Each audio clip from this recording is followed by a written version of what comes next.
ॐ अखण्डमण्डलाकारं व्याप्तं येन चराचरं तत्पदं दर्शितं येन तस्मै श्रीगुरुवे नमः। ॐ शान्तिः शान्तिः शान्तिः। सांख्य योग स्वामी श्री अखंडानंद सरस्वती महाराज।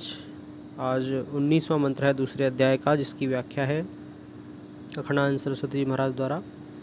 पेज नंबर 126 पर। य एनं वेत्ति हन्तारं यश्च एनं मन्यते हतम् उभौ तौ न विजानीतो न अयं हन्ति न हन्यते। 20वां भी साथ में लिया है कि न जायते म्रियते वा कदाचित् न अयं भूत्वा भविता वा न भूयः अजो नित्यः शाश्वतो अयं पुराणो न हन्यते हन्यमाने शरीरे। भगवान श्री कृष्ण अपने मित्र की समझ पर, अर्जुन की समझ पर थोड़ा आक्षेप करते हैं। मित्र की मान्यता पर यदि प्रेम से चोट की जाए तो और भी मज़ा आता है, थोड़ी दिल लगी हो जाती है। बोले अर्जुन, संसार में दो तरह के मनुष्य अज्ञानी हैं, बस दो ही अज्ञानी हैं, दूसरा कोई नहीं। बोले कौन? जो अपने इस आत्मा को मारने वाला मानते हैं, एक तो हुए अज्ञानी ये, और दूसरे जो इस आत्मा को मरने वाला मानते हैं वे अज्ञानी हैं। यह आत्मा न मरता है और न मारा जाता है। न अयम हन्ति न हन्यते। यहाँ वध्य भीष्म आदि हैं और मारने वाला अर्जुन, इन दोनों का प्रसंग साथ साथ है। इस श्लोक का अर्थ इस प्रसंग में जुड़ जाता है, परंतु कठोपनिषद में जहाँ इन दोनों मंत्रों का अर्थ है वहाँ तो युद्ध का प्रसंग है नहीं।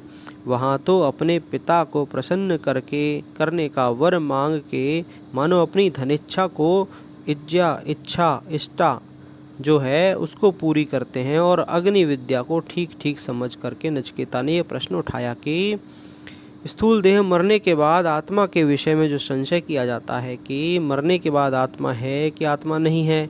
स्थूल देह मरता है और आत्मा जो है वह नहीं मरती है। यथावत आत्मा का निरूपण करने के लिए मानो इनके भूतों का जो रूप और आकार है, देहाकार परिणाम को प्राप्त करके भूत ही देहाकार दिखाई पड़ रहे हैं। इनसे अलग आत्मा है कि नहीं, यह जन्म के पहले था कि नहीं, और मरने के बाद यह रहता है कि नहीं। योग त्रय के विशिष्ट जीव का यह नचिकेता का मूल प्रश्न था, और इसके उत्तर में यह बात कही गई कि हंता चेत मन्यते हंतो ग्वम हतश्चैन मन्यते हतम उभौ तौ न विजानीतो न अयम हन्ति न हन्यते। कठ का है 1-2-19। वहाँ बताया कि भोग को स्वीकार करके जो कर्म का करता है वह आत्मा का सच्चा स्वरूप नहीं है, और किसी भी किए हुए कर्म के फल का जो भोगता है वह भी आत्मा नहीं है। आत्मा का शुद्ध स्वरूप बताने के लिए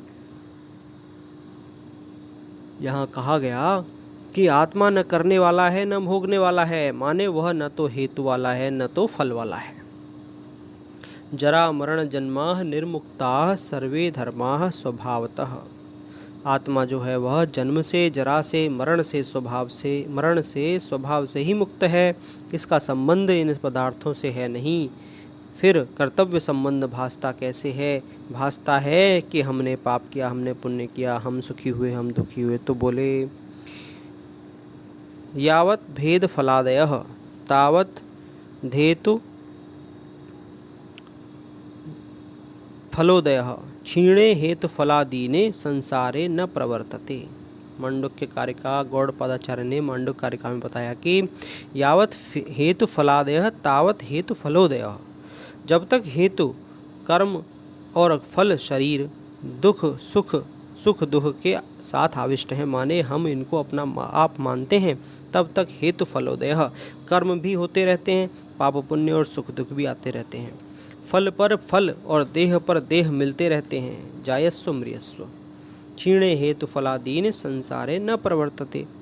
यदि एक मनुष्य अपने को कर्म और फल से ऊपर जान गया और पाप पुण्य और दुख सुख दुख से अपने को असंग जान गया, यदि किसी ने अपनी अभेदता और असंगता को जान लिया, तो फिर संसार की जन्म मरण की प्रवृत्ति नहीं होती है। फिर न तो पैदा होना है न मरना है, मोक्ष हो गया। वाह, प्रणाम भगवान।